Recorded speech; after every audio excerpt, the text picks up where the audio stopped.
So this is the Xiaomi 15 Ultra, and I gotta say, I was initially very reluctant to review this phone. I mean, I was genuinely really enjoying my time with the Galaxy S25 Ultra. We've also just had the Nothing 3A devices announced, which I want to review.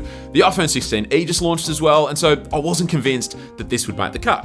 But then I decided to set it up anyway, and as soon as I tried out the cameras, I was like, man, I think I need to review this thing. And as you can tell, not only did I decide to review it, but I've actually been using it for nearly an entire month now, and I've got quite a lot of thoughts on it. So without further ado, let's review the Xiaomi 15 Ultra.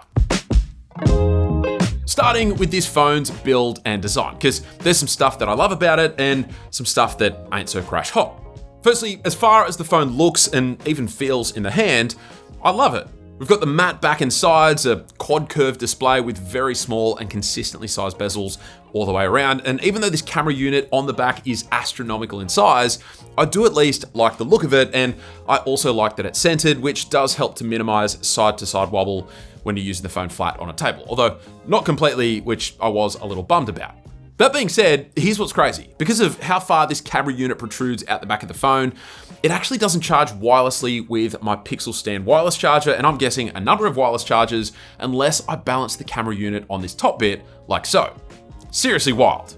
The phone also now has an ultrasonic fingerprint sensor, which is higher on the display like last year's 14 Ultra, and it is genuinely up there as one of the fastest and most reliable fingerprint sensors that I've ever used on a phone. It also has really good haptics, which makes typing a particularly nice experience. Although for those who really care about haptics, they're still not quite as premium as the Pixels and iPhones of the world, but again, they're still amazing. Now, the phone actually comes with a screen protector pre-applied, and I actually had an incident a couple of weeks back where the phone gently fell out of my pocket as I was getting out of the car and landed screen down on some gravel. And thank goodness that the screen protector was pre-applied, because it took all the brunt, leaving me with a completely scratch-free display once it was removed. I wish more companies would do this. And then whilst we're talking about the display itself is also ridiculously good. It feels incredibly fluid, mainly thanks to all of the beautiful software animations on show throughout the OS, which we'll come back to in a minute, but it also gets really bright and it's super sharp, which just makes it a true joy to use.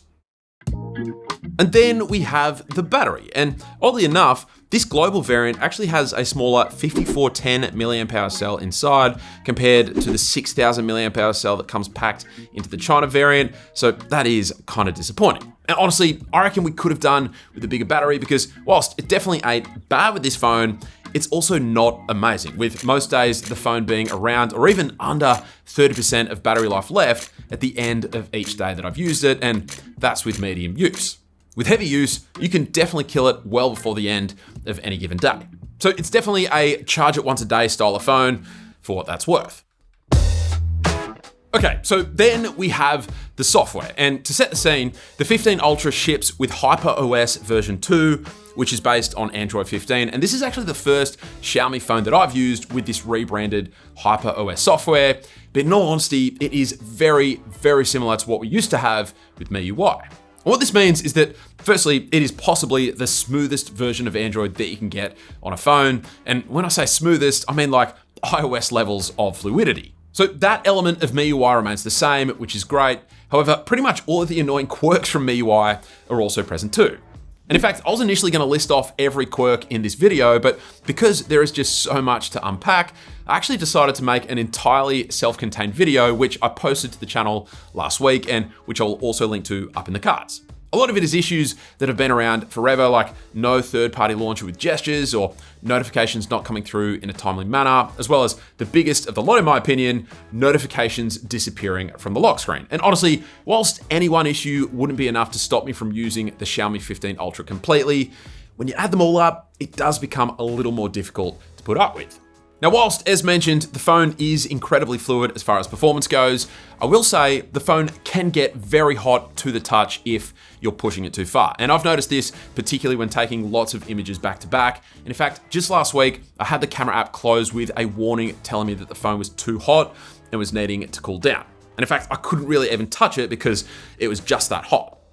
Yo, Editing Sam here, and I was just watching that bit back, and I don't think I emphasized quite enough just how much using the cameras will not only make your phone hot, but it will also obliterate your phone's battery life. I just mentioned that little story about the overheating warning that I got when shooting lots of photos using the camera app the weekend before last, but just this weekend gone, I had another situation where I was shooting a stack of photos back to back at the zoo, and the phone was sitting well below 20% when we left at about 3 p.m. So yeah, definitely some performance issues to be concerned about in relation to using the cameras on this phone, which, as I said, I don't think I emphasized quite heavily enough when recording the main A-roll for this video, and I do think that Xiaomi needs to address this sooner rather than later. All right, back to the main video. Now, the good thing is that where the phone might be taken down a peg or two in regards to software and performance, it brings things right back with its cameras because, by golly, are the cameras on this phone freaking amazing. Like, pretty much every single lens is an actual banger, and I'm just gonna put this out there. As far as phones that I've personally used, this is the best camera experience, bar none. Photos just have lots of punch and character about them. The portrait mode shots are some of the absolute best that you'll see from a phone, like proper DSLR quality if you ask me. And that's not to mention that the actual camera shooting experience is just so responsive and as close to flawless as you'll get on an Android phone. Aside from the overheating issue, of course. Oh, and videos are also top tier as well, with results that look as good, if not better, than those captured on an iPhone, although I still think log videos captured on an iPhone with ProRes RAW still look the best of the lot, even though the 15 Ultra has its own log shooting mode. But if we're comparing standard non-pro shooting modes, I actually prefer the videos from the Xiaomi phone.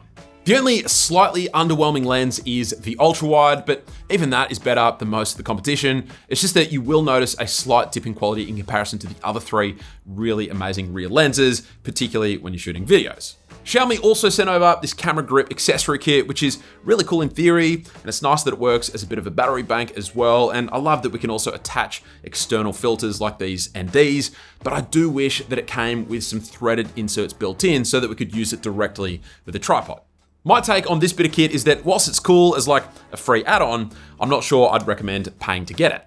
But honestly, folks, aside from that, I don't think I've ever shot more portrait images of my kids with any other phone than what I have with the Xiaomi 15 Ultra. And it's just because the portrait shots look so damn good. Like, anyone I show the images to are baffled that I shot them on a phone. And so, in case I haven't made myself clear, if cameras are a top priority for you when it comes to picking a smartphone, then you really cannot get better than the Xiaomi 15 Ultra, in my opinion.